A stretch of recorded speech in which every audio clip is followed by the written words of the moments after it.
All right, let's be real. The AP Lang multiple choice can feel like a mind game.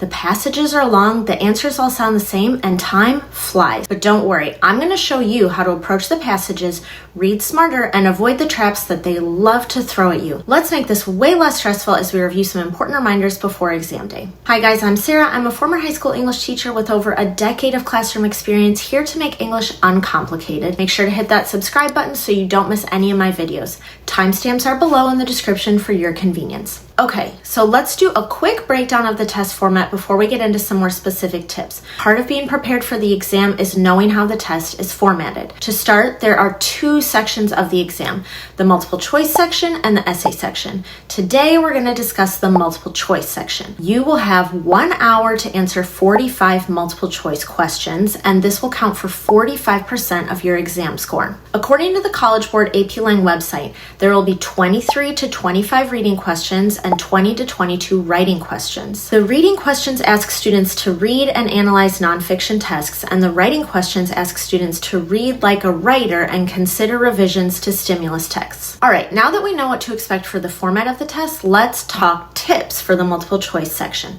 First up, the reading passages. Tip number 1, take your time to read the passages. Despite this being a time test, you shouldn't rush through reading the passages. Take your time within reason. The AP questions are not just simple reading comprehension questions. They're analytical questions that require you to have a strong understanding of what the writer is doing in the text. So if you speed read the passage, you will struggle to answer the questions. Tip 2. Annotate for specific elements. Because you only have so much time, you need to be focused as you annotate. Read carefully and try to identify these 4 things: the main idea or argument of the passage, the tone or tones, the rhetorical situation, and significant rhetorical choices. If you need a refresher on what the rhetorical situation is, you can watch my video where I break down all the elements of the rhetorical situation in greater detail. I've linked the video in the description below. Tip number 3, read all the answer choices. This is obvious, but still needs to be stated. Don't rush through reading the answer choices. Make sure you look carefully at those answers. College Board loves to make some of the wrong answer choices sound really good. You should always be able to support your answer choice with evidence from the passage itself. Tip 4, when in doubt, go with your gut and move on. If you're unsure of your answer, flag the question and come back to it if you have time.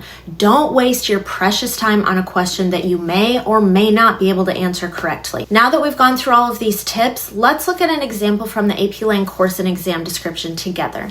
I've linked the CED in the description below if you'd like to go and read the full passage. So the passage we're looking at is about women's suffrage. The writer is making an argument about why women are employing extreme tactics to gain the right to vote. Let's look at the following question. Question 2 from the CED says, in the opening paragraph, lines 1 through 10, the writer contrasts a hypothetical rhetorical situation with her own primarily to blank. All right, so your first step after reading the question is to go back to the passage and find the paragraph that's being referenced, lines 1 through 10 in this case, and reread it with the question in mind. So in this passage, when I go back and reread that paragraph, looking for the hypothetical rhetorical situation, I see that the author describes a world in which men are not able to vote and therefore use revolutionary means to obtain that right. She points out that if this happened to a man, you would think he was justified in using these methods. So after rereading the part of the text the question is about, then you want to go back to your answer choices. So let's briefly run through these together. Answer choice A states the hypothetical situation is used to illustrate the double standards for men and women in the political realm. Okay, yes, her hypothetical situation does show the double standards for men and women regarding the right to vote. Now, I think that this is the correct answer, but I still need to go and check the rest of the answer choices just to be sure. Next, answer choice B says it's used to explain why women are more reluctant to adopt revolutionary methods than men. When we look back at the text, there is nothing in this paragraph about women being reluctant.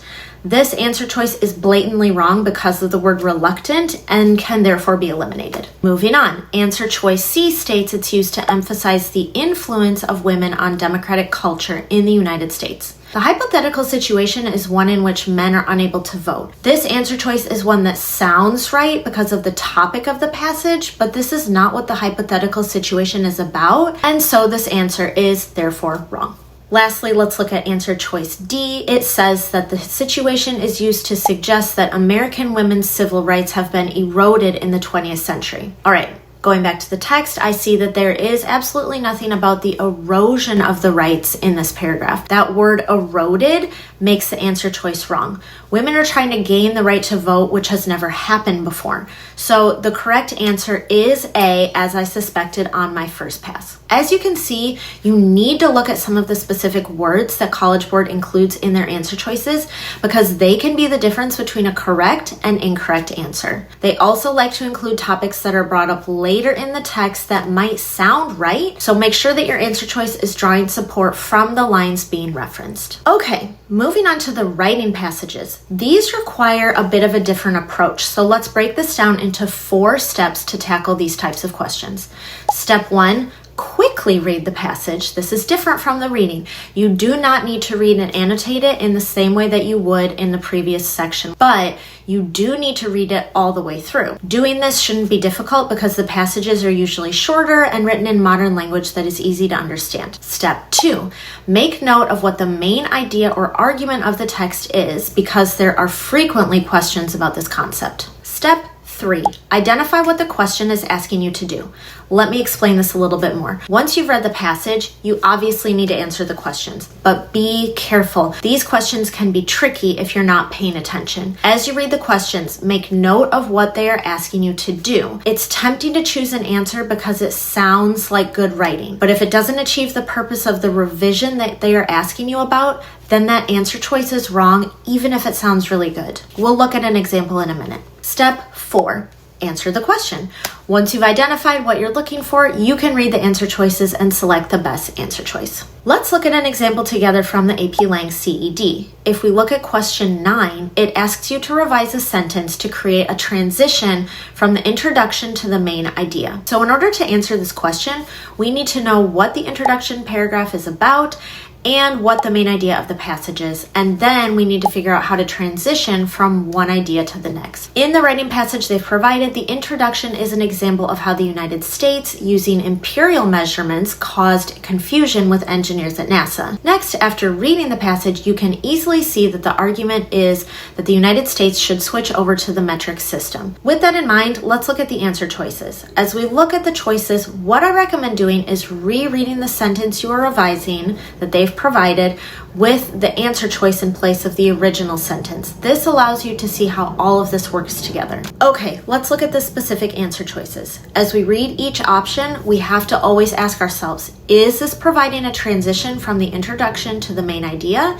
If not, then it is wrong. Answer choice states, as it is now. Looking at this answer choice right now, this seems like an effective transition because it introduces real problems that arise from using the imperial system of measurement instead of the metric system. We're transitioning from the introduction into that main argument. Now let's look at the other answer choices to make sure that this is the right answer. Looking at answer choice B, this choice is wrong because it's talking about a problem with computers and doesn't introduce that main idea of metric versus imperial systems, so this one is wrong. Moving on to answer choice C, once again, we know that the main idea of the passage is that the US needs to convert to the metric system. Answer choice C is also wrong because it expands on the details of the software, but it doesn't talk about the measurement system, so eliminate this one. Finally, answer choice D gives more information about the thrusters, but it doesn't transition us to the main idea of metric versus imperial systems, so this one is wrong as well. That means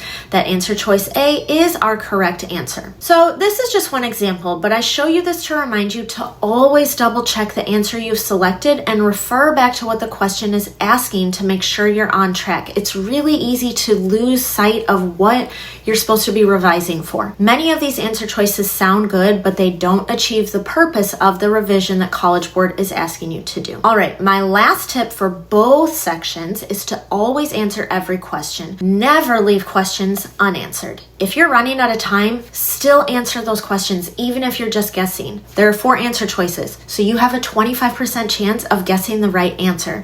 Don't leave points on the table, guys. All right, that's it for today. Be sure to like this video if you thought it was helpful. Thank you so much for watching, and I'll see you next time.